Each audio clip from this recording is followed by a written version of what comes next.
Hello, in this video I want to show you how to add and remove SD card to Navitel R1050. And to do this, first we'll need to look on the, right of the camera.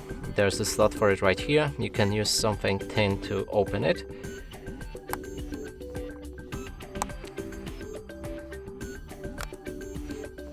Inside there's a slot for SD card and only one.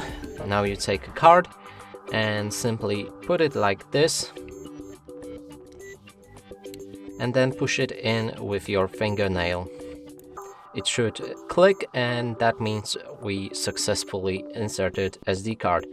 In case you want to remove it, click it again with your fingernail.